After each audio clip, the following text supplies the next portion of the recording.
Hello everybody and welcome back to How to Thaumcraft with the Hittite. Now, before I jump into everything, something I forgot to mention in my previous videos, this is not the newest version of Thaumcraft. This is version 1.4.2, specifically how it relates to the Mage Quest server. So there's interactions and some things that simply aren't present in later versions. Today, though, we're going to be talking about Alchemy and how it relates to Thaumcraft. It's one of the basic things. See here, hold on, I need to back out.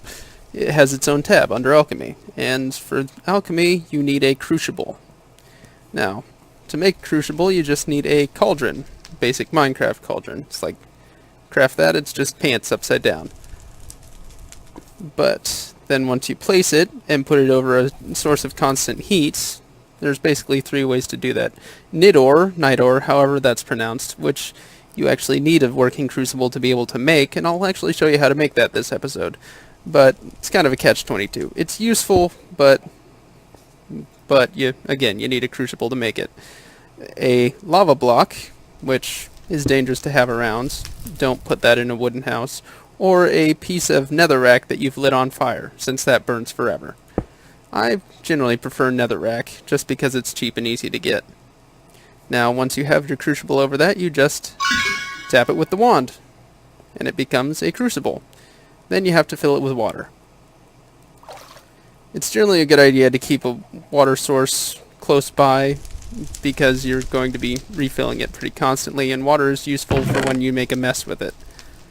Now then, let's grab that, and keep the iron. Let's grab a few things to make a few recipes. Now, first recipe I'm going to show you how to make is Nidor. That one, what I just used. It's useful both as a light source and a heat source, and it's used in a whole lot of recipes for crafting things.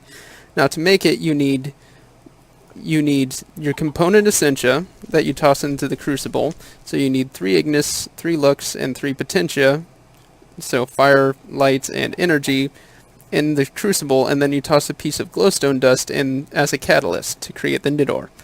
Now then, it's fairly easy to make that because coal has 2 each potentia and ignis, and torches have 1 each lux. So what we do...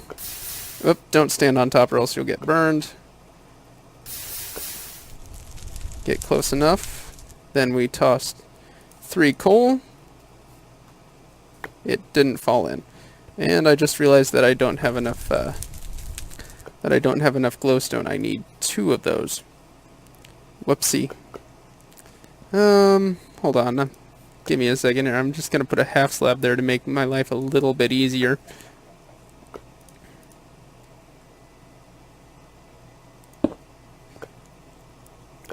And there is a better way to do this, but I have to get into it later.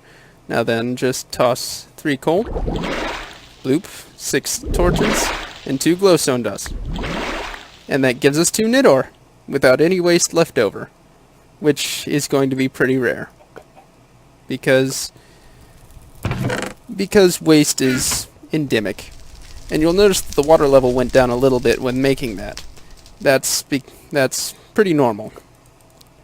Now the next thing we're going to make is thaumium, again used for all sorts of things, and you can use it for tools basically, and it's got the durability of iron and the enchantability of gold, which is pretty useful.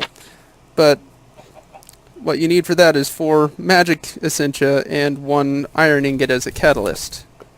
Now then, moss stone has one magic essentia, but it also has herb and earth mixed in with it. So we're going to have a little bit more waste this time.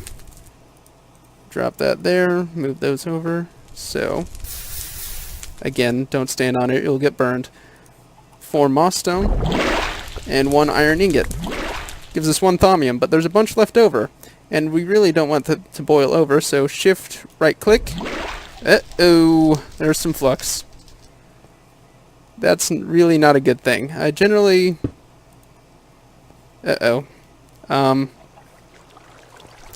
I I forgot that since I'm in creative mode, I can't just double click with the bucket, since it doesn't stop being a water bucket. Hold on. There we go. I generally like to keep water around for the purpose of cleaning up any flux left over from when you empty out the cauldron, or when it boils over or you overfill it. Flux is kind of nasty. It can... Yeah, I didn't get flux food from that because I didn't touch it, but I'll explain that a little better. But we'll see some of the problems with flux in a second.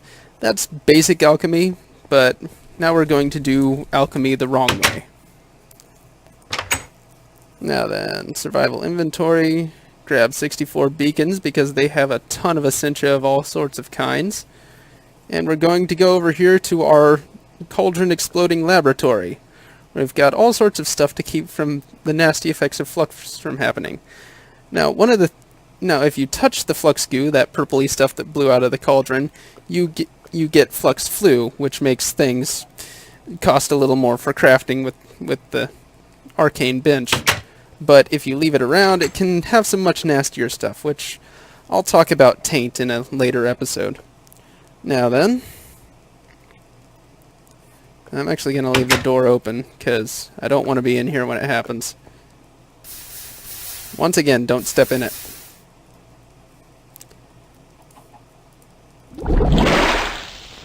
And... explode. Oh, crap. Forgot that right-clicking with the wand breaks the arcane door.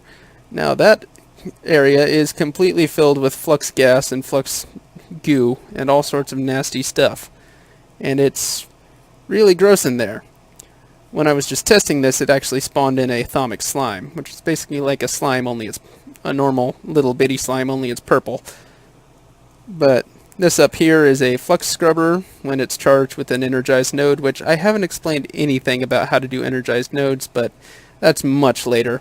It'll slowly scrub out all the flux. In the meantime, I'm going to get some water buckets and clean this out. But, again, be careful with alchemy. I'll explain how to do a advanced alchemical construct later, but in probably about 2 episodes, because I need to do essentia distillation in my next one. But for now, that's the basics of alchemy and the dangers of alchemy a little bit. Hopefully you enjoyed this, and hopefully it was informative.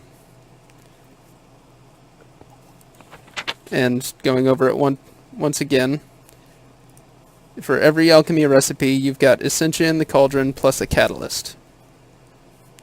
Even for more advanced recipes like things like bottled taint or liquid death, which are always fun. Anyway, I'm rambling again. I hope you enjoyed this and found it informative. If you did, please leave a like or a comment. If you didn't, be sure to leave a comment, because I'm only going to get better if you let me know.